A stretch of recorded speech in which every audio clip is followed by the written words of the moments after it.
Hey, what's happening, everyone? Hopefully you guys are doing well. Just had an interesting experience. I'm driving along. I am not in a rush. I'm just enjoying one of my podcasts, going to take care of some business and have a nice healthy meal. Everything's going well. Beautiful day. Just cruising through. Traffic's not bad. Everything's good. And I had a guy in a truck behind me just driving super close, super close, like 5 feet away. And I've got plenty of room in front of me. There's just no rush. And I just want to keep a nice healthy cushion between me and the other cars in case someone slams on their brakes so I don't get into accidents. So that's just my style of driving. Sometimes I drive a little faster, a little slower, but in general, I just try to kind of keep myself a little bit away from the cars because you don't know what other drivers are going to do. And often I just have my foot on the brake, just in case, I'm watching. And so obviously to this guy, I was just going way too slow. So he puts his foot on the gas, he goes super fast around me and then tries to pass me. And there's another car in his way. And so he can't go that way. And so you see him just trying to, swerve left and right and around. And then we come to a red light and there's no progress. And it just keeps on going like that. So I'm just thinking about what's in his mind. He's obviously anxious, stressed out, trying to get around people fast. And there's just too much traffic and there's too many lights and there's just no way it's going to work. But I've been there because maybe I'm late for my meeting or I've got some kind of emergency or something's happened. So I get that. So it's interesting because the perspective that you have is your perspective. Everyone is in their own world about what's important to them, what's valuable to them, what their goals are. A lot of times we have certain common goals, but when you get down to the details of them, they're different.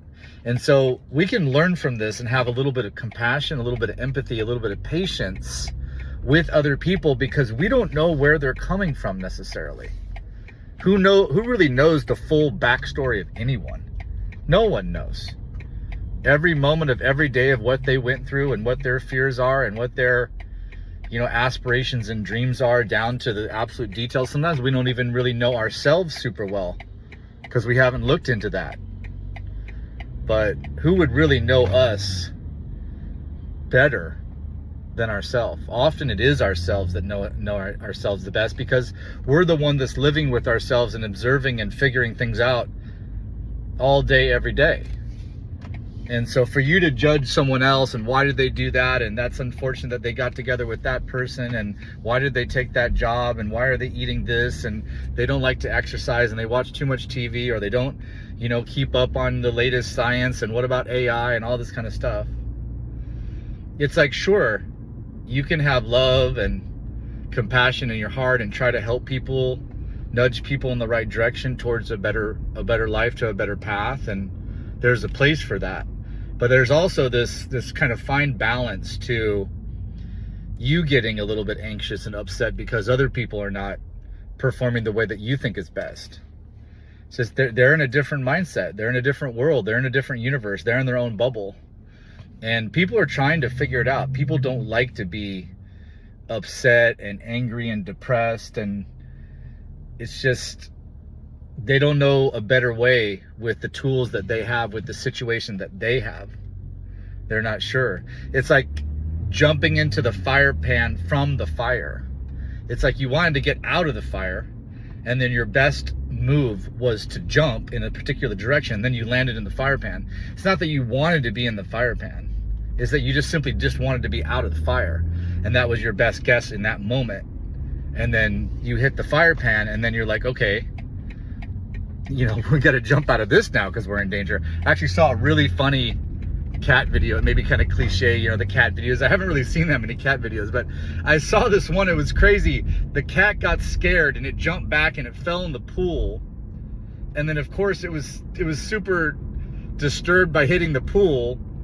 And so it tried to get out and it couldn't claw its way out because it was so slippery. And so it's trying it. Finally it got out. And then it started to run in the best direction it thought it could get to a safe, dry spot. And it slipped and then it fell in the pool. And then it's like, oh no, I fell in the pool again. It was really freaked out. And so it almost bounced off the water back outside the pool. It was really crazy. But it finally I got out. But it's just the same type of example of, you know, trying to make your best move, hitting the right angle with that jump, and then you find yourself in the same situation or worse situation or whatever. This is sometimes the way that life goes, you know? So we can have some perspective here with our fellow human beings, and even all the plants and the animals and what they're trying to do. You know, the weeds are trying to grow in the garden, and the snails are trying to eat the vegetables, and like everyone's just in their own world trying to survive and figure it out and be happy and be fulfilled. And sometimes people just the tools aren't that great to be able to accomplish it. You know, you go to a work site, you're trying to construct a building, you got all kinds of broken hammers and busted nails and rotten wood, and it's like, hey, that house didn't really come out too great. Yeah, the tools weren't great. So someone's building up their body, and they're building up their mind, and they're building up their finances, and they're building up their family, and it's like, there's a lot of dysfunction here. It's all falling apart. Where did they come from? What type of family did they come from? What kind of society did they come from? What's their knowledge?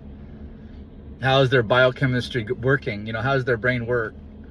All of these things are in serious consideration. You know, sometimes you might walk by someone that's just in deep financial trouble. Maybe he just lost his home and he's looking for a job, and it's tough because he doesn't have the tools and resources to present himself in a way, just as far as the way that he looks, and isn't able to articulate himself in a way that makes much sense to someone that would want to employ him. And so then he gets rejected so much that he's just like, well, you know, maybe I can just get a little bit of money to get a drink so I can just chill. And then the cycle just goes on and on and on, right? So this is the way that happens. And then on the reverse side, you got a really high achieving individual where, you know, he's working in business and he's creating contacts in business, and he's getting higher and higher quality contacts.